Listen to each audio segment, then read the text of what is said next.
Hello everybody and welcome to another episode of Tech Motoring. On today's episode, we're going to be going over our last 3 months of solar, which is October, November, and December, which wraps up 2021 as far as having solar panels for an entire calendar year. We're going to see how we did those last 3 months, and then we're going to see how we did for the entire 12 months as far as production, how much we've saved, and how much ultimately we spent over the course of this year. So we're going to take a look at this and dive in, so stay tuned and hit that subscribe button because we're coming right back at you.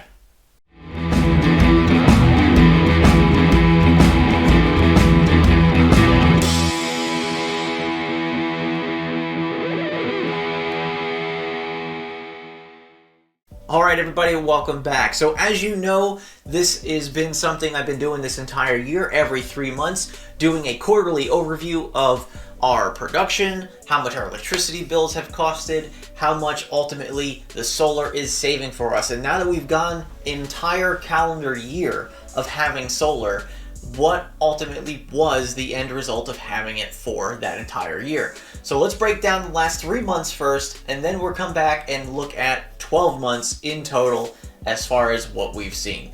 So let's start here with the energy produced. So this is how much our solar panels are producing to meet any type of demand that we give to them. So in the month of October, we are 487 kilowatt hours of energy. In November, we are 475 kilowatt hours of energy.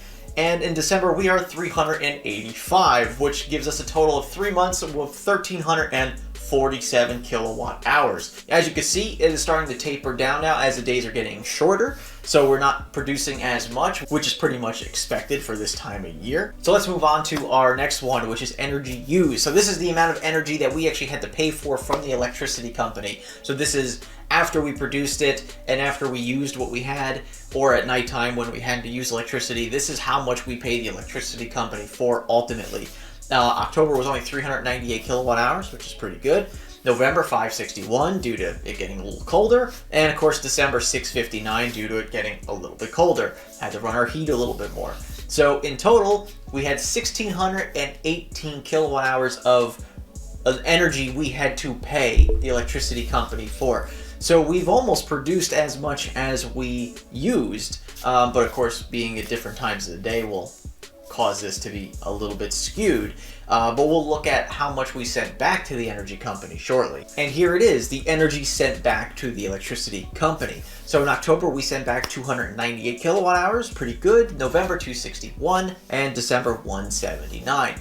So clearly, as we go to the shorter days, we're producing less, and as the days get colder, we're using the heat more during the day, which means that we're not going to send back as much. So all in all, we only sent back 738 kilowatt hours of energy, which is not too bad for this time of the year. It's still something that we get a little bit of credit for from our electricity company, and we'll go over those numbers very soon as well. So here's the cost comparison from last year to this year. Now keep in mind we did have solar last year, so these numbers should be about the same, but do keep in mind that we ended up getting an EV towards the end of last year. I think it was sometime in mid to late November that we actually bought an EV. So some of these numbers might have a little bit of a skew based off the fact that we had to charge that vehicle every once in a while. So in October to October of this previous year, we had a little bit more cost, about $10 more per month. November of 2020 versus November 2021, about $20 more per month for November. And of course, December of 2020 to December of 2021, we actually saved about $22 there on our electricity. Now, in December, I can tell you for a fact, was a lot warmer this year than previous years. So that has a lot to do with it right there. And a majority of these costs are primarily based off of our HVAC system running the heat because of just the way weather patterns are. And of course, you know, if you have more cloudy days than sunny days, will affect these numbers completely over the course of those couple months. Every month is not the same every single year. And of course, we're going to look into the comparison of what they estimated we were going to create versus how much we actually created, and see where that lies as far as how accurate our estimate initially was when we first got solar. So let's dive into those right now. All right, so here we have the estimated production versus the actual production. So what this actually is how much did the company that installed my solar panels, how much did they estimate I was going to be making per individual month versus how much we actually produced on that particular month. So here are the comparisons between the estimates and the actual production for 2021. So as you can see, in October, they estimated that we were going to produce about 586. We only produced 487. Just had a few days of probably a little bit more clouds, and our estimate was a little bit better than our actual. We look at November. November was 418 estimated, 475 actual. So there you see where we are now going the opposite way. And then in December, we see 342 estimated, 385 actual. So we actually ended up gaining a little bit more in December as well. Like I was saying before, December was just a really nice month. It was warm, it was sunny. It just overall was a very nice month this year. In total, as you can see, the estimated was 1,346 kilowatt hours for those 3 months, and our actual was 1,347. So that's pretty cool to see, is that how close, you know, the estimate to the actual is.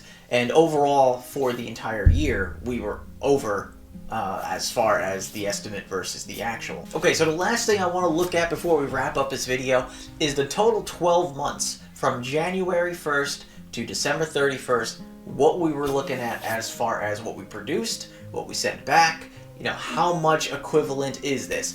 So now I am basing this off of an 11 cent per kilowatt hour. Now we typically range here between 10 to 12 cents per kilowatt hour based on the season. It's not so much time of day here as it is based on the season. So I just threw 11 cents as kind of an easy rounded figure, so we can look at roughly what it looks like as far as how much we're spending and how much we're saving every single year. Based on these numbers here, we rounded up the kilowatt hours to the nearest 100 kilowatt hour. So we consumed 9,900 kilowatt hours of energy over the course of 12 months. So that is the equivalent of $1,089 in electricity costs over the course of that 12 months. So our solar panels produced 7,500 kilowatt hours of energy over that 12 months, which is pretty good. That means we produced a little bit more than 75% of what we needed to meet up with what our consumption was. So now produced used is what we produced and then immediately used. So in this situation, it's the middle of the day, we're producing electricity, and at the same time we're charging our car, or we're using the washer and dryer, or we're taking a shower, or some sort of usage as we're producing it or just stealing it right back again. And that was roughly 3,800 kilowatt hours of energy that we did that. So that was 3,800 kilowatt hours of basically free energy that we had based on just having the solar panels installed on our roof. So that equates to about $418 worth of savings just from what we produced and used immediately upon receiving the sunlight and then using it again. So that's a pretty substantial savings as far as, you know, what we're looking at. So now exported, which is the remainder of that 7,500 kilowatts, 3,700 kilowatt hours is what we exported to the electricity company. Now, because we export it out to the electricity company, we do not get the full price of it. So we don't get 11 cents per kilowatt hour. We get about 1/3 of that.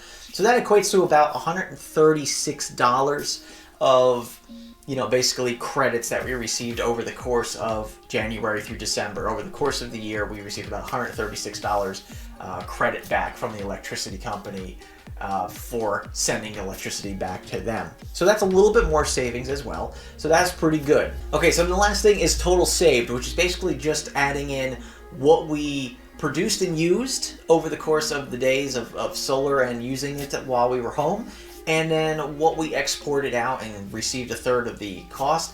And with that savings, we were able to save roughly $554 of electricity costs this year based off of our electricity usage and our electricity savings. So really not bad as far as savings go, having solar for just 1 year. So you figure that having solar over the course of a year, if it saves you $500 or $600 a year, if you have a $10,000 system at $500 a year, it takes you about 20 years to pay that off.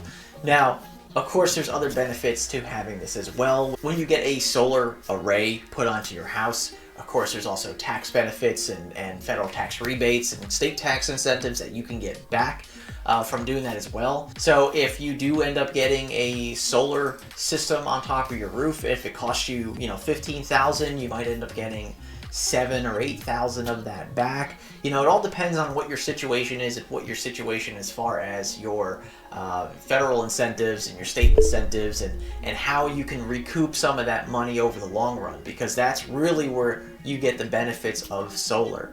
And like I did a long time ago in one of my first videos with solar, I broke down how much everything costs per month, and so this way you can see how much it's actually saving me over the course of a month, and then how long is it going to take for me to actually pay off the solar panels, because there are other fees involved with being a solar customer.